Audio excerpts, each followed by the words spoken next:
Right here, it is Friday, April 17th. Over here, lifeguard station number 1, 34 North, UCSB, Goleta Beach.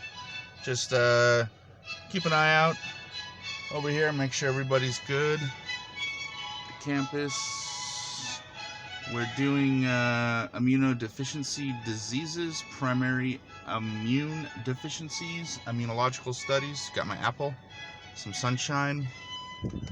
Got the beach, pier, looking good. Just on Corona Guard patrol, trying to get my college fund, work, educate, move forward. Beautiful day, beautiful spring day, 4 seasons. Gonna get started. Make sure everybody's doing good out here. In this lecture, we're going to describe immune deficiency diseases.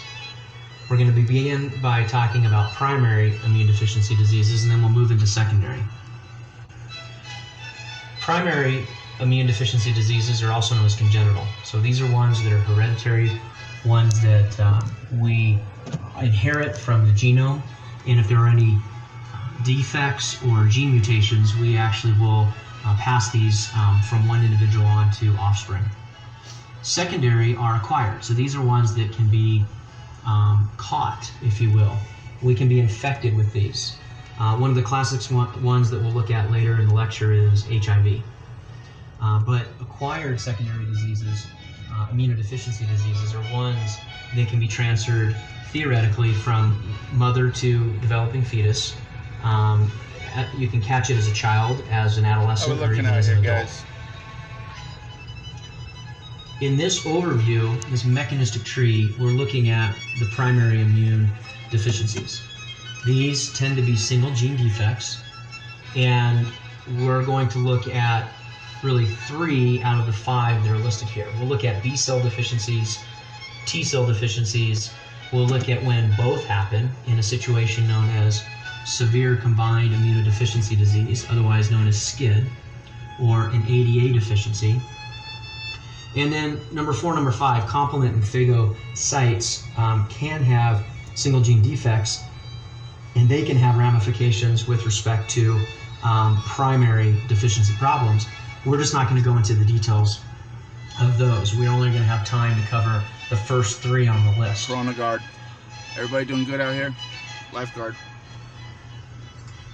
If you look at the top of this slide, you can appreciate that we're going to start in the bone marrow, this pink box, and I'm going to look at this in higher magnification later. This is where we are in the bone marrow. And for orientation standpoint, we're going to start with a pluripotent stem cell, and we can either go to the left or we can go to the right. If we go to the if we go to the left, we give rise to the B cell lineage. And down here at the bottom, you can see the usual suspects when we have mature B cells. We have immunoglobulins like IgA, IgG, IgE, IgD, IgM. If we go back up and we go to the right, we can see that we give rise to our T cell population. And these are either CD8 positive T cells or CD4 positive T cells. And anywhere along the way where you see these red squiggly lines, we actually are subjected to a possible single gene defect that could lead to a deficiency. So again, this is a defect in the genome, and anywhere along this lineage tree that we're going to look at some specific examples, we could have different types of ramifications for primary immune deficiencies. First off is a B cell example. So we're going to focus our attention, we're zoomed in now to the bone marrow. We're at the top of that sort of mechanistic tree on the previous slide. And we're going to move from pluripotent stem cells that are up here at the top of the slide. We're going to move down. We get normal pro-B cells, and then we get pre-B cells made. And then if we have this X-linked gamma globulinemia, also known as Bruton disease, we actually don't produce B cells. If we don't produce these B cells, then we're never going to produce the types of antibodies that these B cells would normally make. In this disorder, it was discovered in 1952. It is a sex-linked or a rare X-linked genetic disorder. and the body's ability to fight infection is compromised.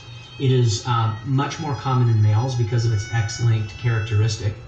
And these patients that don't develop mature B cells have either low levels of B cells or completely absent.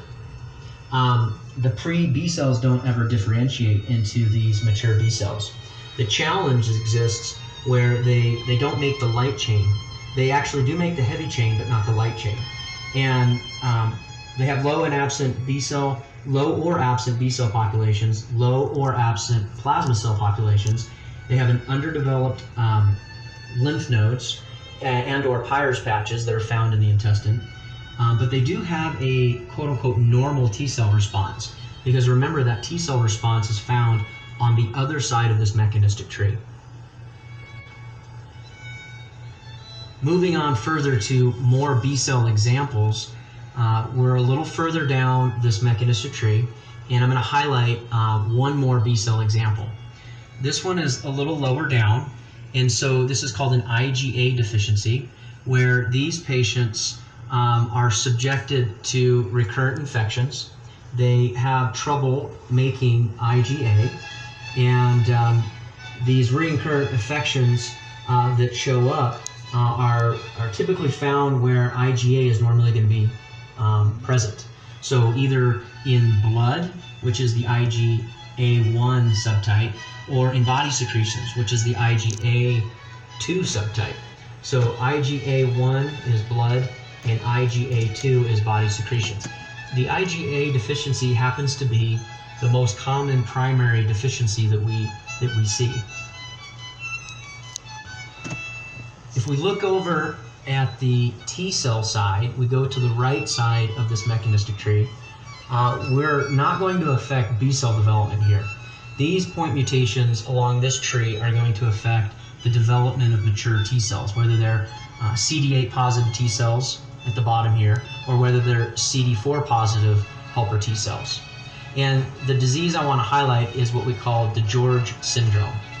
In these patients that suffer from DeGeorge syndrome, they have a partial or a complete lack of thymus.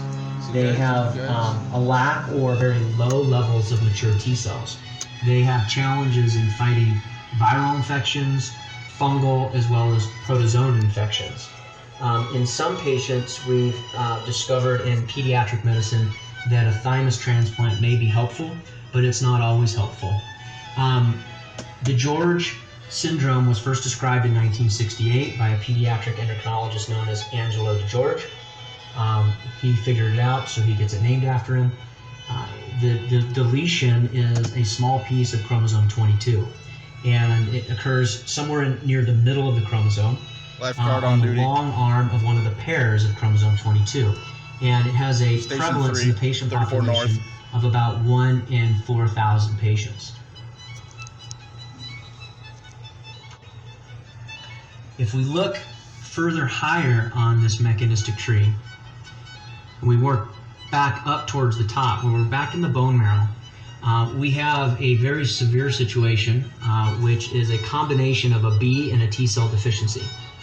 We refer to this as adenosine deaminase deficiency, otherwise known as severe combined immunodeficiency disease, abbreviated SCID.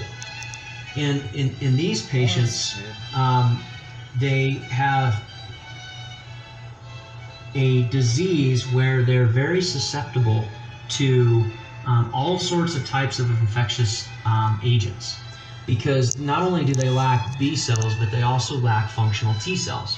So we're further up on this mechanistic tree, and these pluripotent stem cells that are shown here at the top, they can differentiate into a lymphoid precursor, but they never move on to pro-B cells or pro-T cells. And the disease was well characterized in the media a couple of decades ago as bubble boy disease. So these patients have to live in a sterile environment as a result of a completely compromised immune system. We're switching gears now to secondary immune diseases or secondary immune deficiencies. And in this portion, we're going to describe some things that cause a disease state as a result of something else.